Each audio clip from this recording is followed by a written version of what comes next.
South India shopping mall festival and wedding celebrations సరికొత్త designs తో అద్భుతమైన కలెక్షన్. ఇక్కడ రాకముందు ఇది డబుల్ మర్డర్ కేసులు ఉన్నాయి, కన్వెన్షన్ ఉంది, వాటి గురించి చెప్పండి. ఒంగోలు రూరల్ సర్కిల్ సిఐగా చేసేటప్పుడు సంతనూతలపాడు పోలీస్ స్టేషన్ పరిధిలో డిసెంబర్ నెల అది 2016 ఒక వ్యక్తి కాలిపోయి ఉన్నాడు, చనిపోయి ఉన్నాడు. ఒకటిని అక్కడికి వెళ్ళాము.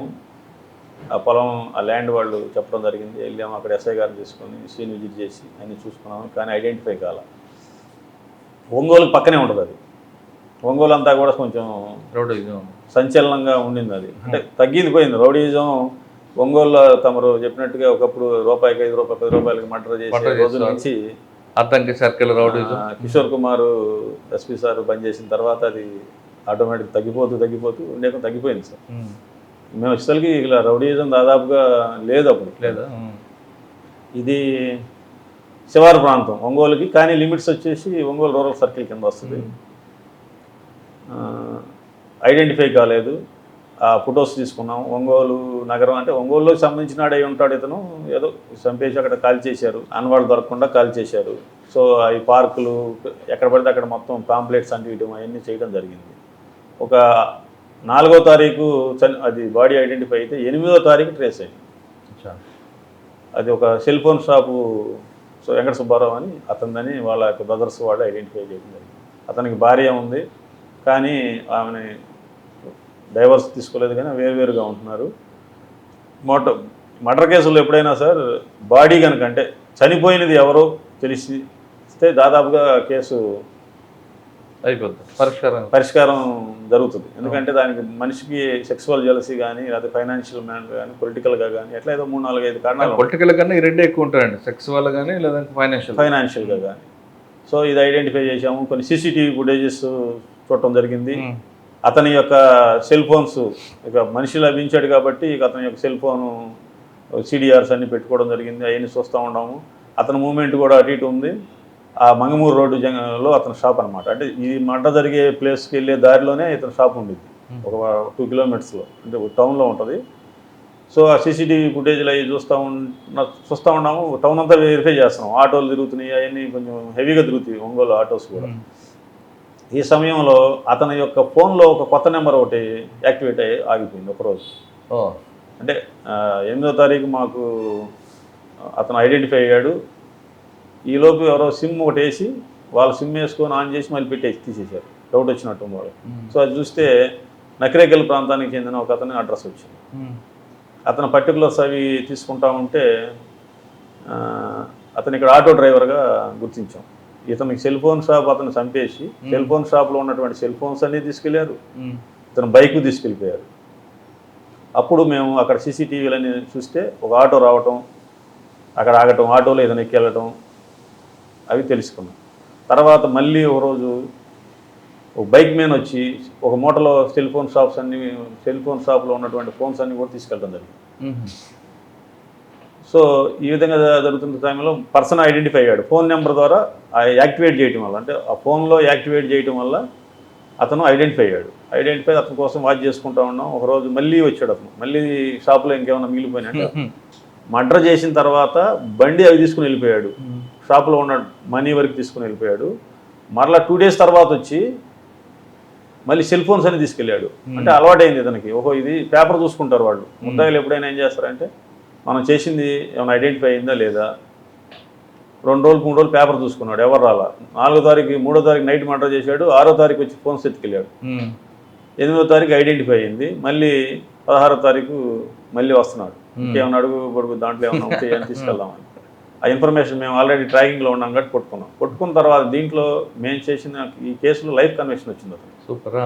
ఎందుకు వచ్చిందంటే ఇతను దొంగతనం చేసిన తర్వాత బైక్ తీసుకెళ్ళి ఆర్టీసీ బస్ స్టాండ్ పార్కింగ్లో పెట్టి ఒక స్లిప్ తీసుకున్నాడు, వెళ్ళిపోయాడు. అది ఒకటి. రెండోది 6వ తారీఖు వచ్చిన తర్వాత వచ్చి లాడ్జీలో పడుకున్నాడు, అక్కడ రికార్డ్ అయ్యి ఉంది. మళ్ళీ షాపులో వస్తువులు దొంగతనం చేసి ఒక బ్యాగ్లో తీసుకుని ఆర్టీసీ బస్ స్టాండ్లో స్టోర్ రూమ్లో పెట్టాడు, అదే ఒక స్లిప్ తీసుకున్నాడు. ప్లస్ కత్తి ఒకటి కొన్నాడు మర్డర్కి ఉపయోగించడానికి. చైనా బజార్ ఉంది, చైనా బజార్ సీసీటీవీ ఫుటేజ్ దొరికింది. పెట్రోల్ బంక్లో కొన్నాడు, అక్కడ వీడియో ఫుటేజ్ వచ్చింది. ఈ వీడియో ఫుటేజీలు cell phones, petrol bunk, China బజార్లో కత్తి కొనేది, ఈ పార్కింగ్ ప్లేసు, ప్లస్ ఈ లగేజ్ పెట్టుకునే లగేజ్ కౌంటర్ స్లిప్, ఈ 4 బేస్ చేసుకొని సర్కమ్స్టాన్సెస్, ఐ విట్నెస్లు లేరు ఎవరు. అంటే షాప్లోకి వచ్చి మాట్లాడుతూ ఉండేవాడు, ఇతనికి పరిచయం అతను. ఆ సెల్ ఫోన్ షాప్ ఎవరైతే డిసీజ్ ఉన్నాడో చనిపోయిన వ్యక్తి, ఇతనికి పరిచయం. ఎందుకు ఎలా పరిచయం అంటే ఈ ఆటోలో ఎప్పుడన్నా ఇతను స్త్రీల దగ్గరికి వెళ్తూ ఉంటాడు, వ్యభిచారుల దగ్గరికి అట్లా వెళ్తూ ఉండేవాడు.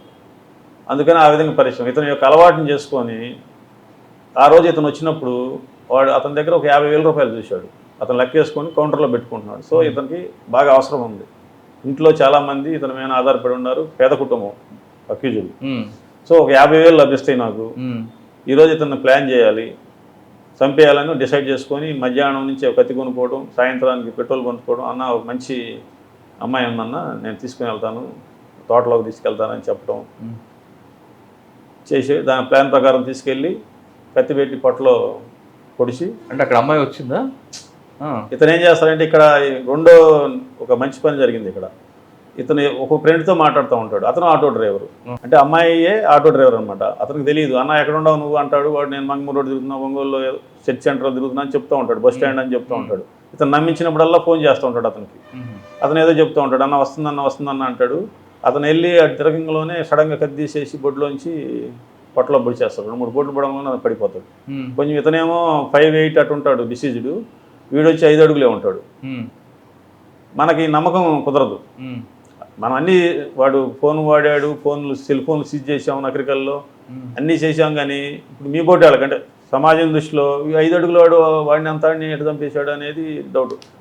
వాడిని కొంచెం హార్డ్గా ఇంట్రాగేషన్ చేయగా ఈ ఫోన్ ఇన్ఫర్మేషన్ ఉందిగా, వీడు రోజు మర్డర్ జరిగినప్పుడు మాట్లాడాడు, మర్డర్ జరిగిన తర్వాత ఒక ఫోన్ నెంబర్తో మాట్లాడాడు. ఆ నెంబర్ చూస్తే ఒక ఆటో డ్రైవర్, ఏళ్ళ ఊరు అతనిదే, వాడు కూడా కలిసి ఇద్దరం కలిసి చేసాం సార్ అన్నాడు.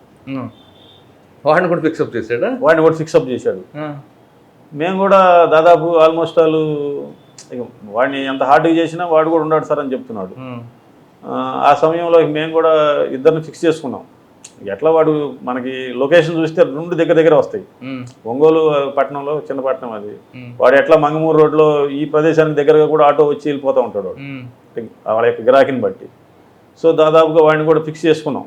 ఇద్దరు ఈ మర్డర్ చేసింది ఇద్దరు అని. నాకు ఒక మంచి అలవాటు అనుకుంటున్నాను, అది ఉంటుంది. మార్నింగ్ 5కి 4:35 ఎప్పుడైనా లెగుస్తూ ఉంటాను. జనరల్గా 5కి లెగుస్తాను. ఒకసారి కాస్త ఒక 15 నిమిషాలు మెడిటేషను అది జరుగుతూ ఉంటుంది. అప్పుడు ఆలోచించాను, కొంచెం ఏదో తప్పు జరుగుతుంది అనుకున్నట్టు అనిపించింది, మనసుకు అనిపించింది. అంటే నేను 100% కూడా అనుకోలేదు. ఒకసారి మళ్ళీ వీడిని అంటే ఆ రోజు చూపించాలి ఇంకా అరెస్ట్ అంతా, పిక్చర్ అంతా అయిపోయింది, రికార్డ్స్ అంతా తీసుకున్నాం, ఎవిడెన్స్ అంతా తీసుకున్నాం. వాడిని మద్దిపాడు పోలీస్ స్టేషన్లో పెట్టుకున్నాం. మార్నింగ్ ఆలోచిస్తే ఏదో కొంచెం తేడాగా అనిపిస్తుంది. వీడు వాడిని చూస్తున్నాడు, వాడేమో నాకు తెలియదు అంటున్నాడు, కానీ ఫోన్లో ఏమో ఇద్దరు మాట్లాడుకున్నట్టుంది. ఒక్కసారి ఫైనల్గా మళ్ళీ వెరిఫై చేసుకుందామని మార్నింగ్ అట్లానే 6:30కి వెహికల్ పిలిపించుకొని డైరెక్ట్గా పోలీస్ స్టేషన్కి వెళ్ళాను. నిజం చెప్పు, ఏం జరిగింది, నువ్వు చెప్తే నీకు కూడా ఏదైనా సాయం చేయడానికి ఉంటుందని. మా జనరల్ కొంచెం మోసం చేస్తాం వాళ్ళని, నిజం చెప్తే మీకు సాయం చేస్తామని. దాంట్లో చెప్తే, సార్ మీరు ఎంతసేపటికి నువ్వుగా ఇంకెవరు ఉండవు, నువ్వు ఒకటే చేసావా ఇంకెవరిని ఉండారా, నువ్వు ఒకటే చేసావా అంటే మా స్టాఫ్లో కూడా మేము కూడా అడుగుతూ ఉంటాం, అంటే వాడి పర్సన్ చూసి. అందుకని నేను వాడి మేము చెప్పాను, సార్ వాడు కూడా ఉంటే తోడుగా ఉంటుంది, వాడికి కొంచెం డబ్బులు గల్లాడు, వాడి ఇద్దరికి కలిసి బెయిల్ తీసుకోవచ్చు. డబ్బులు అంటే మీరు వీడికన్నా కొంచెం ఫైనాన్షియల్గా, వాడు ఆటో డ్రైవరే, సేమ్ విలేజే అని చెప్పి వాడి మీద కూడా చెప్పాను. సార్ వాడిలో అయితే యాక్చువల్గా లేడు అన్నాడు. ఒకసారి ఊపిరి పీల్చుకున్నాను, ఎందుకంటే మర్డర్ కేసు. ఏదైనా చిన్న కొట్లాట కేసులు మనకి ఎవిడెన్స్లో అబద్ధాలు చెప్పినా అది ఏదైనా ఒకసారి పొరపాట్లు జరిగి ఉండొచ్చాము. అది ఒక మర్డర్ కేసు అంటే దాదాపు ఒక 3 నెలలు 4 నెలలు 5 నెలలు బెయిల్ రాకపోవచ్చు. ఒక లైఫ్ ఒక జీవితం అంతా క్లోజ్ అయిపోయింది అది. సో మళ్ళీ ఎస్పీ గారి దగ్గరికి వెళ్ళి, సార్ ఇట్లా జరిగింది సార్ అంటే, సరే యాజ్ ఇట్ ఈజ్ మెరిట్స్ ప్రకారం కానీ ఉన్నారు. ఎవరండి ఎస్పీ గారు? త్రివిక్రమవర్మ గారు. As per merits Murali go head అని ప్రెస్ మీట్ పెట్టాము. ఇదే డౌట్ మీడియా వాళ్ళకి కూడా, ఇతనే చేసి ఉంటాడా అని.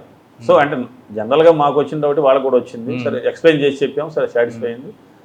ఇక్కడ ఈ కేసు కన్విక్షన్ ఎందుకు అయిందని అంటే, ఆ షాప్కి వచ్చినప్పుడు చూసిన ఐ విట్నెస్లు ఉన్నారు. అంటే వచ్చినట్టు మర్డర్ చేసినప్పుడు కాదు, ఇతను షాప్కి వచ్చి మాట్లాడటం, సాయంత్రం ఇతను హడావుడిగా ఆటో ఎక్కెళ్ళడం, ఇంతవరకు చూశారు. ఇంతవరకు మేము సెక్యూర్ చేసుకున్నాము వాళ్ళని. తర్వాత ఎంత సర్కమ్స్టాన్సెస్ ఏదైతే మనకు వీడియో ఫుటేజ్ లభించింది అంటే ఇప్పుడు ఎంత కీలకమో చూడండి. ఇప్పుడు కెమెరాలు గవర్నమెంట్ కూడా ఆల్మోస్ట్ ఆల్ షాప్స్ వాళ్ళని కానీ గవర్నమెంట్ తరఫున కూడా కానీ మేము కూడా రిక్వెస్ట్ చేసి చాలా అందరి చేత కెమెరాలు పెట్టిస్తున్నాం. అప్పుడు ఉన్నాయి కెమెరాలు, ఉండటి లభ్యమైన పెట్రోల్ బంకులో ఉన్న కెమెరా, చైనా బజార్లో ఉన్న కెమెరా, ఈ స్లిప్స్ అంటే ఎవిడెన్స్ అనేది ఎంత ప్రాముఖ్యత సంతరించుకుంటుంది అన్నీ పెట్టుకొని మేము చెప్పటం, సాక్షుల చేత చెప్పించడం. అంటే నేను ఎవిడెన్స్ ఆ రోజు కేసు ఇన్వెస్టిగేషన్ చేశాను, ఛార్జ్షీట్ వేసుకున్నాను, వచ్చేసాను. తర్వాత కోర్టు స్టాఫ్ ఉంటారు, వాళ్ళు కూడా ఇంట్రెస్ట్గా ఎస్పీ గారు ఇప్పుడు అందరూ కూడా కోర్టు స్టాఫ్తో మానిటరింగ్, కోర్టు మానిటరింగ్ సిస్టమ్ అని ఒకటి పెట్టుకొని జాగ్రత్తగా చేపిస్తున్నారు. కంటెస్ట్ కేసులన్నింటిలో కూడా జాగ్రత్తగా వాళ్ళ చేత ఎవిడెన్స్ చెప్పిట్టు. ఆ పీపీ గారు ఈ 3 చైన్ లింక్ ఇది, పోలీసు, కోర్టు స్టాఫ్, పీపీ గారు ప్రాసిక్యూషన్. ఇప్పుడు మేమిద్దరం ప్రాసిక్యూషన్ పోలీసు గట్టిగా ఉండి సాక్షులు కానీ కేసు పెట్టిన ఎవరైతే కంప్లైంట్స్ ఉన్నారో వాళ్ళు కూడా సరిగ్గా లేకపోతే మళ్ళీ కష్టం అవుతుంది. సో ఈ ముగ్గురు కలిస్తే కనుక 100% కేసులు కన్విక్షన్ అవుతాయి. దీనికి లైఫ్ కన్విక్షన్ వచ్చింది. దానికి సంబంధించి ఒక ప్రశంసాపత్రం కూడా మన దామోదర ఎస్పీ గారు ఉన్నప్పుడు కూడా ఇవ్వడం జరిగింది. ఓకే, ఇప్పుడు ఎక్కడున్నాడంటే జైల్లో ఉన్నాడా? Nellore jail, Nellore central jail. Sir ఇంకోటి